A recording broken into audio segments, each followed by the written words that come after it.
Hi, welcome. In this video, I'm going to be profiling a situation, a incident involving a aggressive dog by way of a balanced dog trainer in the UK, goes by the name of Danny Wells.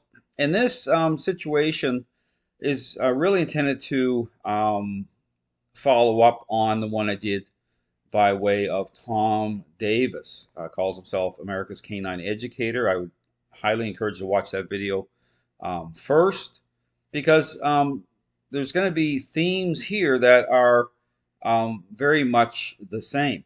And again, we talk about dealing with a aggressive dog situation. Again, my goal here is to help anyone who's dealing with a aggressive dog, a dog that has bitten somebody who's at the dog that's at that point, is to pay attention. Okay, I talk about the importance of a interaction-based method.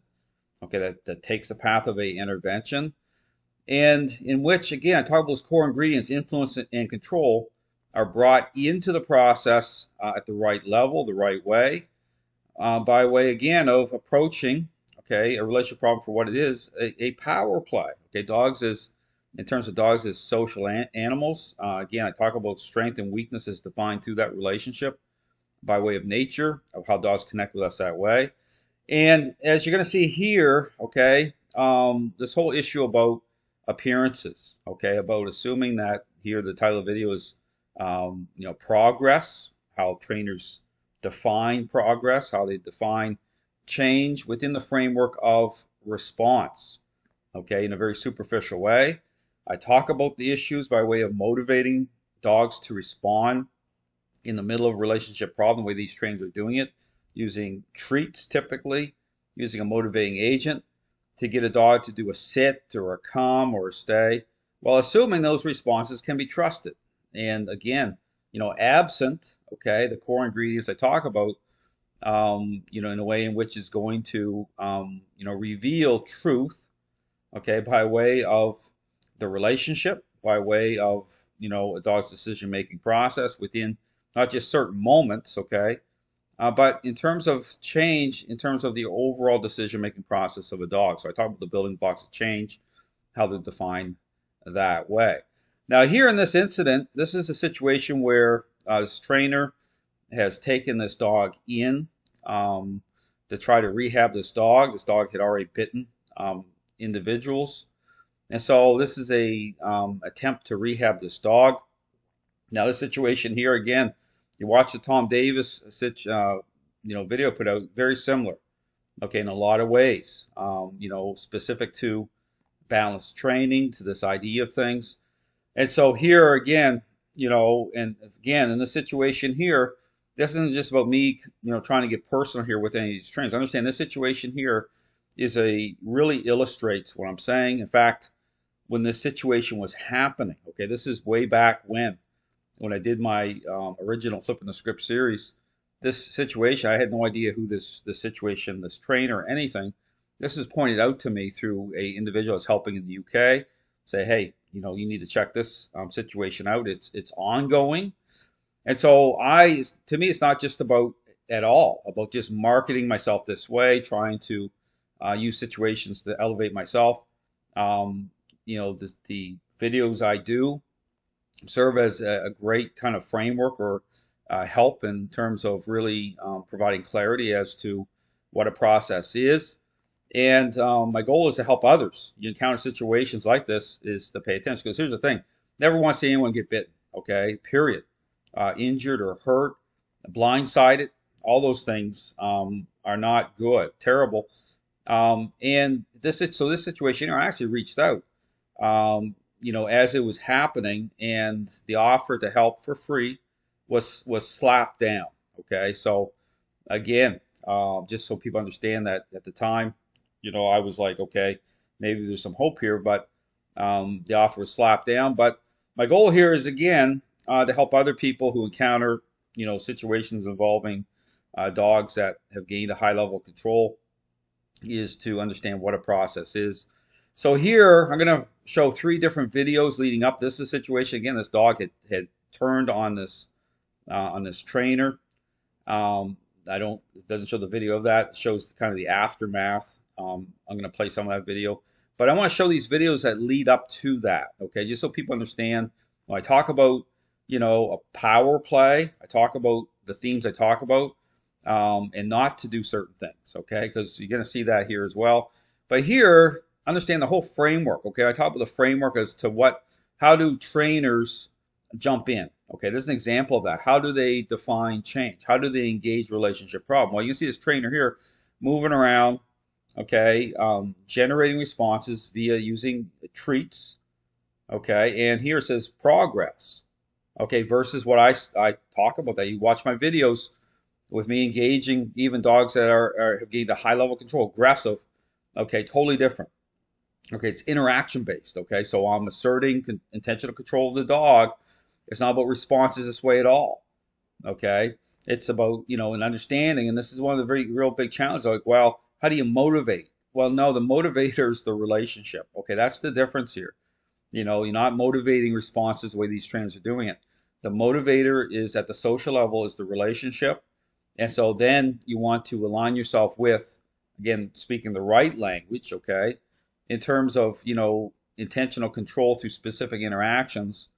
Certain moments, again, the theme of, again, being proactive, the role of influence, engaging a dog's level of, I talk about this whole thing about stinking thinking, okay?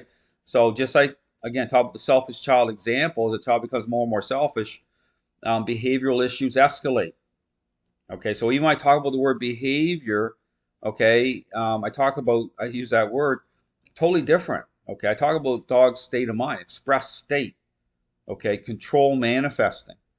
Stinking thinking. So that's why you see a dog, you'll see how they don't have healthy thinking. Just like a selfish child doesn't have healthy thinking.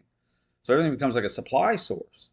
And that can filter through, attach to the human, attach to other dogs, environments where control is being expressed. Because I understand that that's the reason you're going to a trainer in the first place, because you're experiencing a relationship problem. See, this is the thing that, so many trainers fail to connect dots properly. And so they try to turn it into, kind of a motivational, learning-based exercise where they're engaging at this level. I mean, totally wrong. And then this whole thing about getting blindsided. Like, it seems like it came out of nowhere. Well, it didn't come out of nowhere. If you're engaging the right way, you'd see it throughout. You'd see the dog's, stinking thinking. You'd be able to engage the right way. You're going to be able to bring those core ingredients in to affect change. So here, I play some of this, but pay attention. So this is the jumping in point, and this is typical, okay, for the majority of trainers. You watch the Tom Davis video, it's the same theme, just superficial response. So right here, you see him move to the dog. Okay, it's all about just a pretty picture, right? Just move to the dog. And so that means something, what you don't move to the dog. Okay, the dog's going to come. He's going to come to you, but under control, under intentional control,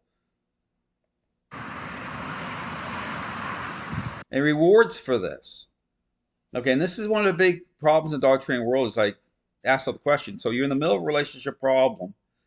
Okay, just think about the selfish child, right? Do you honestly believe that the dog's state of mind, the relationship is good that way?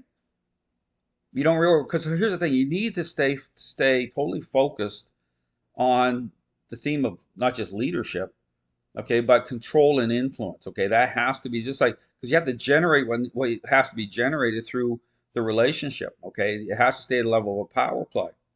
So don't get me wrong, you can be happy in certain moments where a dog is agreeable the right way, okay, but through, again, influence and control.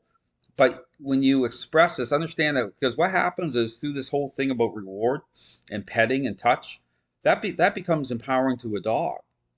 Through, again, it's like signing a relationship contract. Why do you think dogs want to go to certain specific people and attach to them? Okay, they get fueled that way. It starts to, again, it's like, again, you look at the parent example. Why do you think a child goes to the parent all the time? Because they get their own way. Right, through the permissive parenting style, they get their ice cream, they get what they want, and so this is where this is problematic. Because here's the other thing: if you're rewarding, really think about what I'm saying here. If you're rewarding a dog in a certain moment, you're assuming something, right? What are you assuming? You're assuming that those moments can be trusted. You're assuming things are just like here, progress, but the core ingredients aren't even there.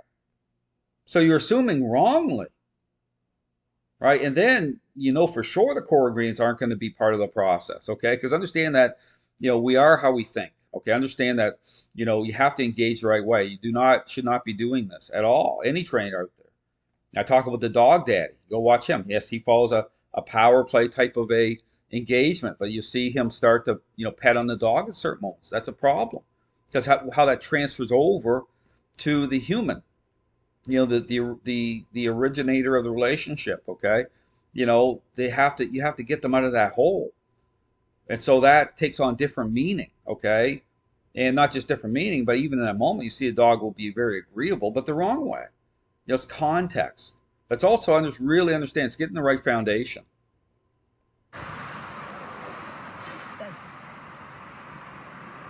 So again, he steps off. Okay, he steps off. So his core ingredients, they need to be a constant. Okay, I talk about speaking the right language, but it's a constant. Okay, you want the dog to be agreeable by way again of how you're engaging at a power play level. Then you'll see it. Understand that this whole blindsiding issue. I mean, you're going to see it. Say, wow, okay, this is like a major problem. This dog's got his head twisted to the side here, right? Looking at something out of camera view. All those moments need to be intercepted. Okay, not by way of a correction the way the balanced dog trainers do. It's like you'll see me nudging, okay, just at a level in which, again, intercepting dogs that level of stinking thinking, right? Proactively. But proactively in such a way the dog's going to be more agreeable. Okay, it makes sense to the dog, provides clarity. Okay, you watch my videos, you'll see how I'm doing it. But you notice with balanced dog trainers, they're not dialed into the relationship that way at all. Okay, this is just about superficial responses. But think about the selfish child. Sure, you can get them to pick up their toys for a brand new Xbox game, but and get a response that way. But then you have to tie it in.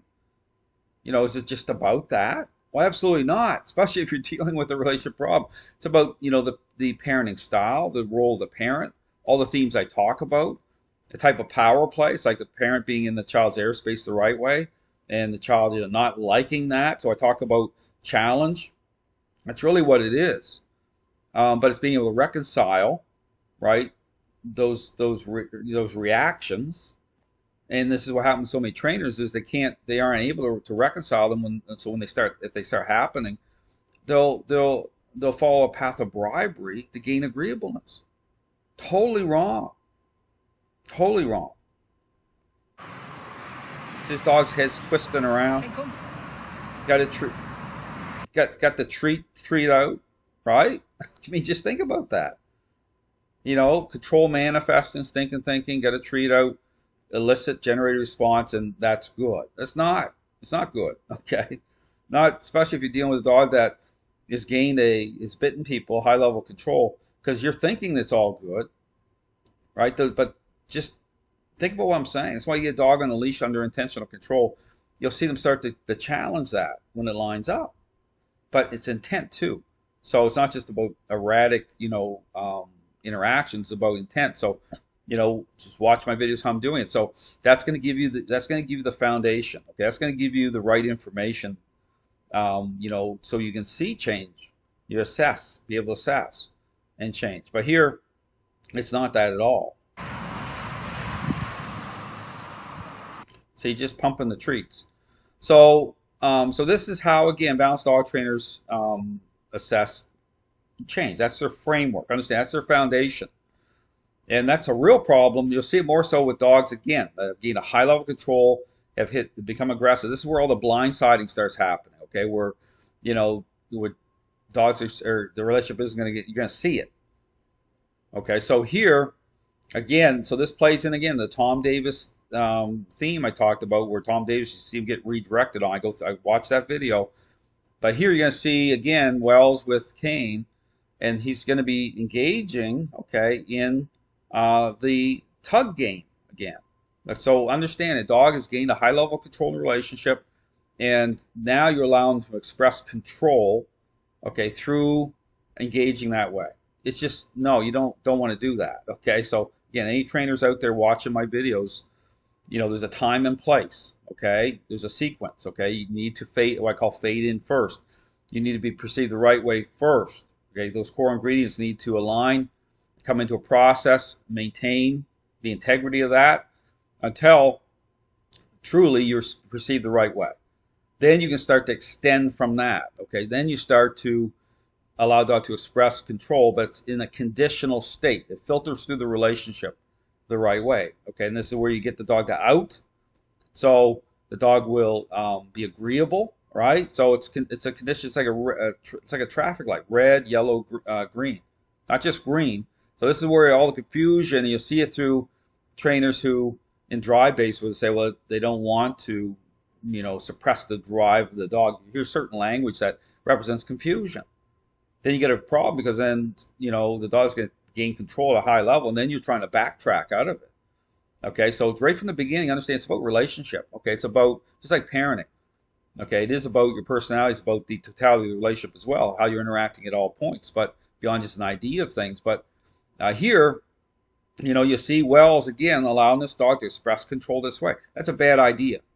Okay, because it's like a drug. Okay, the dog has already gained a high level of control in a relationship, and independent of you, in a way, you're just like you're the boy toy. Okay, they're not dialed into you're not the pivot point. They're not dialed into the relationship the right way. You're not dialed in. Okay, so the problem with that is that the dog expressing control. It's like a drug. Okay, there's a time and place, but this ain't. You want to keep it to a power play level in terms of muzzle. Okay, very intentional interactions to establish change for a period of time. Keep the integrity of that. That needs to hold together for a length of time, and then again you'll get the right information as to when to start to attach a dog expressing control by way of bite work. Okay, here this isn't the time and place, because the same as the Tom Davis thing, he's talking about building a rapport with the dog, an outlet.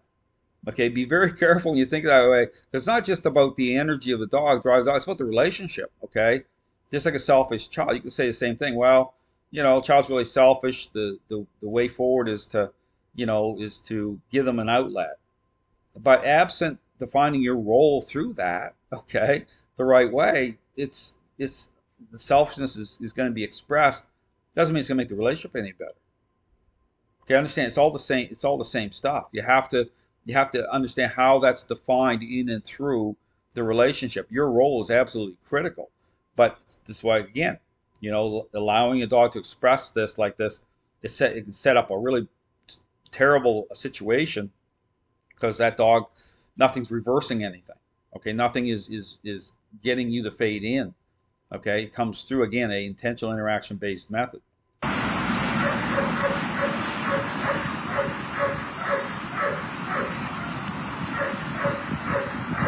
And see, same thing, same progress, not progress. Okay, now the last video I'm going to move to is the outcome video. So this is Wells talk about what happened. You'll see he's all bandaged up, terrible. Again, you don't want to see any trainer getting bitten, but the goal here is again a situation where if you're dealing with an aggressive dog, I would encourage to pay attention here. Okay, again, you don't want to see people get bitten. Once a dog does bite, usually to take hope away from the situation. So here I'm going to play some of this, but pay attention here. There's I talk about certain themes. I talk about this whole blame shifting, where it's like, well, there must just be something wrong with the dog. You're going to hear that here as he describes, talks about what happened. Hello, Facebookers.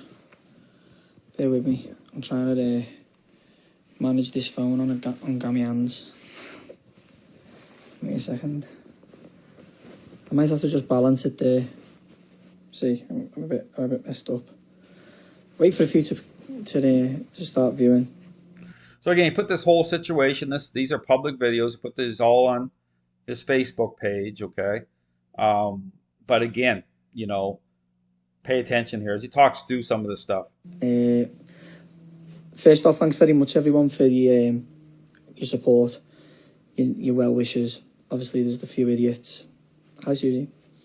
But generally, it's always they're always nice people that comment on me posts. bear with me a bit. I'm still a little bit high on painkillers at the moment because I'm in quite a lot of pain. But luckily, it's nothing that they reckon is going to be, detrimental to how my hands function and stuff like that. I've been very, very lucky, to be honest. Very lucky indeed. How you doing? Hi, guys. Nice one, Kimberly. Just bear with me. I'll have to stop saying hi to everyone because there'll be that many up now. Yeah, anyway, so I thought to go live for a number of reasons. My page is about integrity, and I hope that's what I represent in the dog training world amongst proper dog training. There's so much bullshit out there in the dog training world, and you're told half a story. In most cases, the half the story you're told is still nonsense nonetheless. But it's about integrity. And when I start journeys with dogs, I don't just brush them under the carpet if they don't pan out. It's about owning it, and it's about showing people, regardless of how this has turned out. Now, here's the thing, too, on top here. Now, you talk about situation. You can go back into, say, Jeff Gellman, the bonker situation. There's been situations that have kind of exploded on social media. Situations where, again, I talk about this as an opportunity to actually step back and ask questions. But understand that the majority of trainers aren't doing that. Okay, these situations happen, and they'll actually look at it and say, well, there's something wrong here. Is it really the dog's fault? Okay, what's going on? Where's all the confusion coming from? All the divisiveness coming from? This kind of entrenchment of just saying this is it. This is what a process is. And my encouragement as you're watching my video series is to do that. That's why I go through certain situations, and this one kind of really does align with the Tom Davis video. You watch it, you see the same stuff. The same themes I talk about. Kane, look how far I came with that dog. Do you know what I mean? There was a lot that was done with that dog, and ultimately, they're my lessons to learn. So he's talking about how far he came with the dog, progress. But again, talk about that. How do trainers define it? How do you get the right information if the core ingredients aren't part of it? And some lessons were learned the extreme hard way. But regardless of whether it's good, I'm not spoon feeding you stuff to feed my ego, as some people would have you believe. I'm not. If it doesn't turn out well, you see it, and I own it, and I'll tell you from start to finish what's going on. I don't hide back anything. I try and be as open and honest with everyone as I can. Not once do you hear me hide about elements of punishment that are needed. You won't hear me hide if things haven't turned out right and I've had to change a tactic on something because I've noticed that this particular tool or method hasn't worked, so I'll have to move to this. I'm as open and as honest as I can. And unfortunately, there are people out there that will not appreciate that and will only see it as an opportunity to strike. Them same people are what I would define as gobshites. See, and that's the thing. So understand trainers out there, they'll say, well, people are just trying to ride my success and all this. That you see, that's a constant theme in the dog training world. Because understand this whole thing about, approaching training as a learning-based exercise, it plays into people's emotions. Right? So you'll see balanced dog trainers, forestry trainers, you can be very successful, right? But not the right way. Okay, I understand the dog training world's a mess for a reason. And look at all the dogs that are being blamed. The outcomes. That's the problem. There's a total disconnect in the dog training world. I put out information that's hard. It's hard truth. And because it's gone to this level, that's what's happening. Trainers their immediate response is, well, this person's saying this or calling this out, just trying to gain attention or whatever. Don't get me wrong. You get this, especially when you see balance versus force-free trainers, right? Because they're tied into the same idea of things. So it is about that. It is about just simply trying to, gain more social media traction. Yeah, it's so bad. Understand this. This has become a culture where blame shifting's become normalized. Okay, so again, you get that. But again, my encouragement, anyone watching myself, is step back, ask questions about all these situations. Say, what is a process? I talk about that. Because they're nowhere to be seen when the good happens. They talk about how detrimental this is and you made this mistake. What they forget is this is the only dog in the history of me training dogs that haven't been able to rehab. So you're saying this is the only dog? Okay, but here's the thing: when you define success that way, okay, and when you talk about dogs that hit the tipping point, the aggressive dogs, they're going to really expose the underbelly of this ideology. Okay, this is where the redirection, the blindsiding, will happen. Because here's the thing: when you talk about how you see defined change, right? So people coming, say to anyone's a train, you're a trainer, people are coming to you, you're using treats, you're motivating that way. You're not even able to discern or identify how much change is happening at what level because the core ingredients aren't there in the first place. So this whole thing, I understand this is so common in dog training worlds for people to invest, time, money, energy. They feel really good. Dogs are moving around, and they go home only to discover they haven't. They're still dealing with a relationship problem, or how much change is happening. That's why I talk about, say, trainers like Ivan Bellin, often as an example. Take your dogs to a very high level as your own personal dogs, through called play based. I talk about that. Okay. But even inherent problems with anything that aligns with this learning idea. But here's the problem: is again the people coming to you for help. Many of them aren't going to be so fortunate. That's where you get this whole thing about, well, why is it some are successful and others fail using the exact same methods, devices, everything? Is it really the dog's fault? Or is it more inherent to what I'm saying is those core ingredients need to come through a intentional process by way of, again, of a predictable outcome. See, there's the difference. So yes, change will happen through, bringing in, say, through balance training a negative into the equation. But again, I talk about that. The door's wide open. Okay, the question is, well, how much change is happening?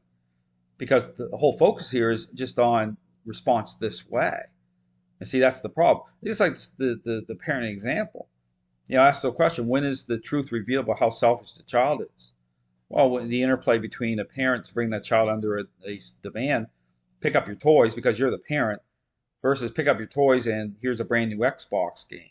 I understand the entire dog training world is based on here's a brand new Xbox game, to establish a response.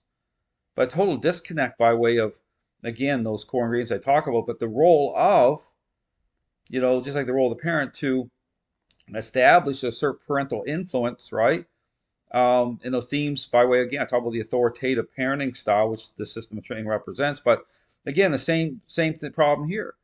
But you're he's saying, oh, it's the only dog that he's never been able to rehab. Well, even when trainers are talking that way, well, what's their whole criteria for change to begin with?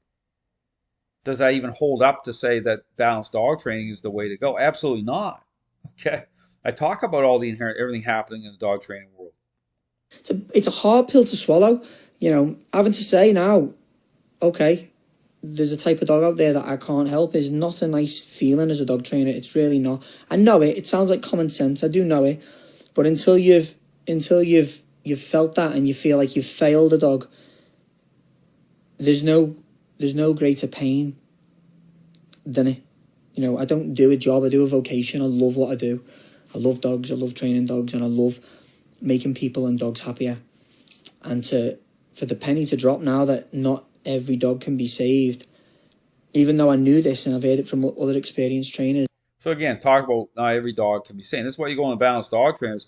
They'll talk about that, about having that hard conversation about euthanizing dogs.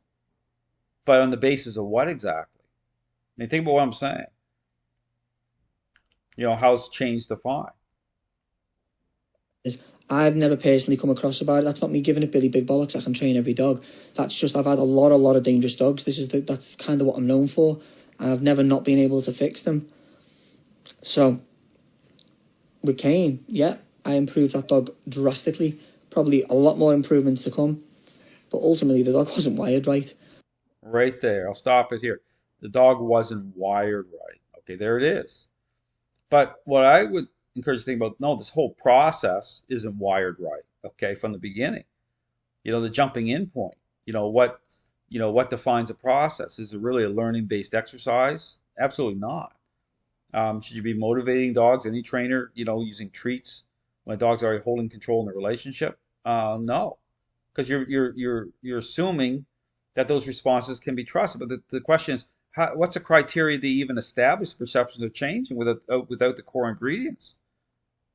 Just like, pick up the parent pick up the toys. Well, for a selfish child, they're going to kick back on that. But pick up your toys and here's $100. Well, be highly motivated. And that's the thing to understand, that everything's assumption based here, without the core ingredients, and that's all it is. It's inherently flawed. But then to say, well, dog's not wired right. Well, how can you even base that on anything based on what I'm saying? The core ingredients weren't there from the beginning. So how are you basing a statement on saying any dog's not wired right? What's your basis to make a statement like that? You're not standing on solid ground, period. So again, I encourage you to watch the Tom Davis video before you watch this one. My goal here, anyone dealing with a situation with an aggressive dog, my hope is this will save somebody from getting bitten, getting redirected on, getting bitten. Whether you're a dog owner or a dog trainer, you want to align with a intentional interaction-based method. Check out my website. Okay, I got lots of options there. But check out my YouTube channel. I got a lot of free videos that you can watch. I show exactly, when I talk about interaction-based, I talk through everything. I show everything. I got, multiple, board and trains where I show every day. You see everything. Very transparent, nothing hidden in the system. But again, you see these situations, it's terrible. You never want to see any trainer get bitten. But however, again, these are opportunities for people to step back and ask the questions that need to be asked as to what defines the process. Thanks for watching.